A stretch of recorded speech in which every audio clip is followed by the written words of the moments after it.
des modèles voilà, qui vont sortir en 2025, courant 2025 ou peut-être fin 2025, on ne sait pas encore.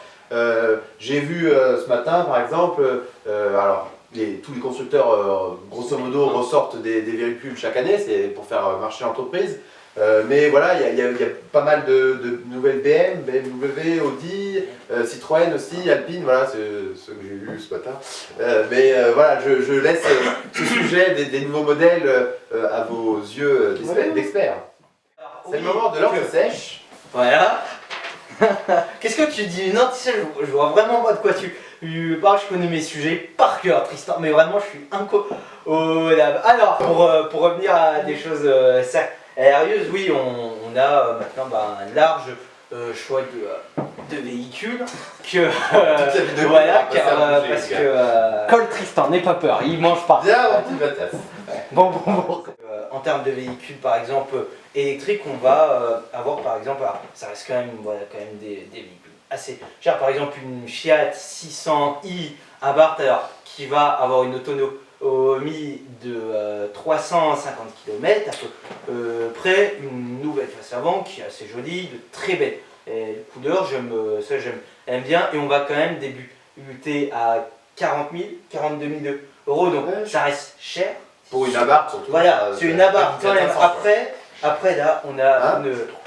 Voilà, après on Tom, il dit que c'est trop cher. Voilà, c'est ça. Après, on va par exemple avoir sur une marque que j'aime bien, par exemple Alpine qui a des voies. Allez, la 290, par qui exemple. ressemble finalement à la R5. Hein. Ah bah, C'est la même. oh, je Voilà, comprends pas, monsieur. Moi je trouve la R5 plus jolie quand même. Mais... Bah ouais, parce Moi, que je je fais sais, plus autotonique. Voilà, moi Non, j'ai... mais l'ancienne, Voilà, non. oui. Ah si, Non, mais l'ancienne, bien c'est sûr, 80. mais bien oui, sûr. mais oui, forcément, Bien sûr, la ça, mythique, ils ont mais... tout rivalisé. Ils l'ont mal. Voilà. La nouvelle, c'est une nouvelle suggestion. Forcément, c'est un véhicule 100% électrique, mais là, par exemple, Alpine a sorti la version peut-être un tout petit peu plus haut de gamme. Donc là, la 290 qui est déclinée sous différentes versions. La version G et T, 180. Un show, non, c'est correct. Si on veut faire que de la vide, par exemple, ça va. Autonomie à non, on sait 380 km, c'est vraiment bien. J'ai même été étonné. Alors, toujours voir également entre l'autonomie qu'annonce un constructeur et l'autonomie qu'on en fait en réel, ça, forcément, c'est toujours un petit peu biaisé, mais ça, Et justement, voilà, pour rebondir, je suis désolé, j'avais pas prévu ma question, mais vu que j'y connais rien, c'est une question que je me pose là naturellement. Oui. Quels sont les tests justement faits par les professionnels avant de commercialiser les voitures Chez nous, pour par les autonomies? exemple, chez Kia, voilà, souvent à tester en fait sur des... Des circuits? Non, oui, alors oui, il y a circuit parce que le but c'est aussi de tester les châssis, etc. Mais aussi dans les pays très froids. Parce qu'en fait, finalement, les pays froids, ça nous permet de voir vraiment la réelle autonomie. Parce que demain, quand je veux mettre le chauffage, on est très frileux en France, hein, comme à peu près dans tous les pays. Si on va en Alaska, il y a le chauffage. Vous voyez ce que je veux dire? Donc oui, il y a dans des pays froids. L'autonomie après que vous commercialisez, que vous mettez dans votre communication, c'est finalement l'autonomie c'est la moyenne de... C'est ce qui calcule en fait au final sur un banc. Il y a un banc qui est spécialisé pour ça, avec qui teste un peu l'accélération maximum, l'autonomie qu'ils peuvent faire au maximum. Après, attention, c'est de la donnée de WLTP. Alors, je ne vais pas aller dans les détails parce que sinon on en parlerait pendant 45 minutes, 1 heure. Mais c'est des données en fait qui sont faites sur un banc et voilà. Il a fait froid dans le Jura cette semaine. Moins 30 degrés, ça aurait pu rebondir, mais tant pis. Il a fait froid dans le Jura cette semaine. Pas de météo s'il vous plaît. Au moins 30 degrés, ça aurait été un bon test pendant une semaine, ça on peut me dire, mais voilà. Donc d'accord, en fait si je résume, voilà, les tests c'est fait dans toutes les conditions, on essaye. Ouais. Et est-ce qu'il y a aussi des différentes conduites? C'est-à-dire, peut-être tu sais toi Mathias, c'est-à-dire, j'imagine que le test, on peut avoir une super autonomie si on conduit comme un papy en zone 30 ou voilà, qu'on accélère tout doucement. Et puis si on fait un peu le bourrin, un peu jeune et qu'on accélère un peu vite. Comme toi finalement. Non. Moi je suis toujours très respectueux. Quand tu parles vraiment. Non, mais sans parler de moi. Sans parler de moi. Mais c'est bien des personnes qui accélèrent un peu plus vite, tout en respectant les limitations de vitesse.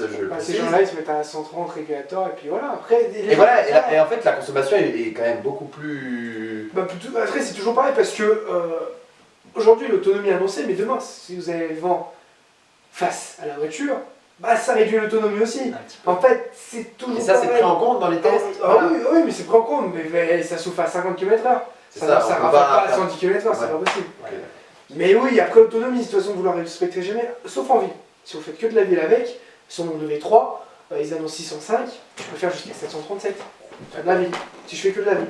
Parce que j'ai un système de pédale intelligent aussi, ça j'avais pas parlé, Mathias aussi, mais les freins, on l'utilise plus sur un véhicule électrique parce que vous avez un frein intelligent quand vous lâchez l'accélérateur qui vous permet de freiner automatiquement. Ça s'appelle le système à-pédale. Et ce système-là permet de recharger votre batterie quand vous relâchez l'accélérateur. Et en fait, elle freine toute seule cette voiture quand vous lâchez l'accélérateur. D'accord. Ça, c'est bien. Et ça, pareil, pour faire un petit point sur, par exemple, une hybride rechargeable, quand tu vas relâcher ton accélérateur, côté en mode thermique, ta batterie va comprendre en ça et va se régénérer. Et même maintenant, certains constructeurs proposent même des modes dédiés à la recharge. C'est vraiment haut de gamme, que ce soit, il y a Ferrari qui propose ça, Lamborghini propose. Même nous, chez Mazda, on le fait, voilà. hein. D'accord. Ah, Même chez Mazda, on le Eh ben, fait. Eh ben Même voilà, tu Mazda, vois. on a fait ça. Voilà, donc c'est des technologies que mettent en place les constructeurs pour voir comment on va dire gratter un petit peu d'autonomie Oui, c'est tout clair. en roulant, dont le nom par exemple d'une hybride recharge qui se recharge en roulant. Et ça c'est bien. Moi, on parle beaucoup d'électrique, d'hybride, mais je vais quand même vous présenter très rapide. Et il demande quelques modèles thermiques ou même micro-hybrides. Idées comme par exemple un véhicule très mythique, l'Audi Q5, qui est maintenant, je crois, 5e génération. Ça commence à faire. Je trouve pas qu'il y a beaucoup. Je sais pas grave, mais. Alors, je l'ai vu, ça plaît à Dame Audi. il faut. Moi, je pourrais faire ouais, l'expert, mais je l'ai pas vu. voilà, bah, il faut aimer. Ouais. Il faut aimer, mais après, C'est toujours pareil. hein. voilà, c'est toujours pareil. On est quand même sur un véhicule très qualitatif à l'intérieur. Il y a un nouveau système multimédia. Il y a des bonnes motorisations, tu vois, que ça soit des 4 cycles. Il y en a un qui font 200 chevaux en hybride. On a un V6 essence qui c'est vrai. commence à être costaud et qui nous propose, je crois, 360 chevaux, donc ça commence à être costaud. Alors le Malus commence à être costaud aussi, mais rassurez-vous, sur tous ces véhicules Audi à c'est à vous et à propose cette micro-hybridation, que ce soit même pour un véhicule diesel en TDI, donc ça, je vous me dis, moteur normalement incassable sur le pied, donc ça réduit un petit peu de malus. Ouais, ça C'est reste cher. logique, mais ça reste très Ça reste et cher. cher. Je regarde. Même nous chez Ah, Ikea. putain, voilà, c'est. Non, on commence à 52 000 € et ça monte jusqu'à 89 000 pour un modèle très exclusif en U5. Voilà. On a déjà des belles voitures. 89 000, Oui. oui. Après, c'est toujours pareil. Voilà, hein. ça dépend Après, de le la marché- recherche de consommateur. Après, le marché de l'occasion aussi a pris de la cote. Donc, en fait, Ah, les véhicules c'est- neufs, malheureusement, Prennent beaucoup de après cote aussi, aussi. c'est même pas de la cote, c'est qu'ils prennent de la valeur. Bah, c'est À surtout cause des réservé à prix, en une fait. élite, c'est toujours les revenus qu'on C'est ça, Voilà, parce que c'est même ça. ceux du leasing, aujourd'hui, si tu donnes 1500 € par mois, mais tu peux ajouter 700 € par mois, mais aujourd'hui, les leasing vont pas accepter quelqu'un, quoi.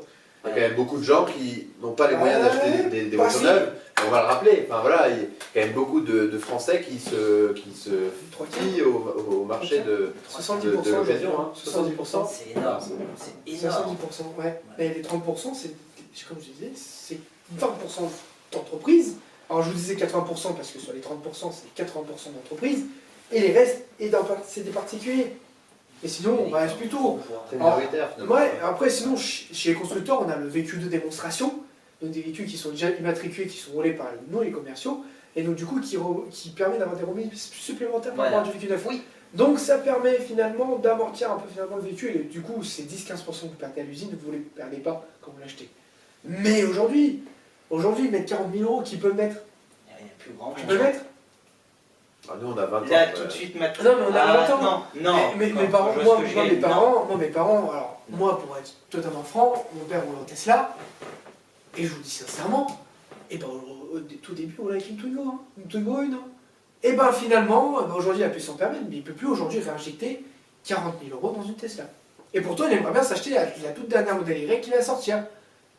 Mais aujourd'hui, pas possible.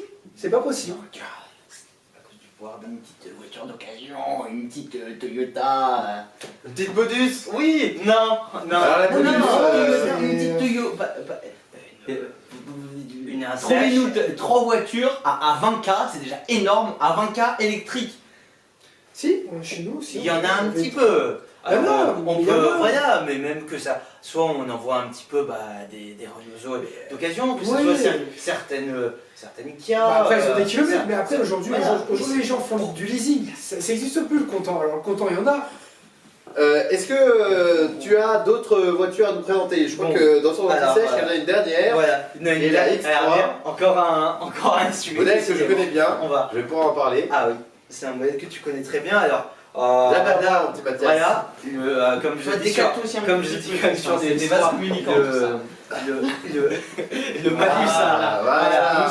le Malus a encore Doucement encore sur les frappé, bisous. mais on a un tout nouvel X3 qui égale Très sympa. vraiment fait au neuf. Alors ça il a l'air vraiment d'être sympa. Donc on a un nouvel intérieur, on a un nouveau système multimédia qu'on retrouve chez BMW depuis quelques mois avec deux traits, avec deux grands T et écran, et ça c'est top. Et après on a différentes motorisations qui vont pour les versions essence de 208 chevaux à 3 à 197, donc là ça commence un petit peu à causer, et également 398 sur ta fiche oui, quand même. 398 avec un 6 cylindres, alors hybride quand même, parce que voilà, éviter d'avoir quand même un trop gros bus écologique, même si on a plus Malus au poids, on en reviendra un petit peu. Et c'est tard. parfait parce que tu nous fais la Et- transition. Voilà, et une petite version diesel qui est touchée J'ai même plus également d'honnête là, voilà, finalement, les par- transitions sont faites par les invités.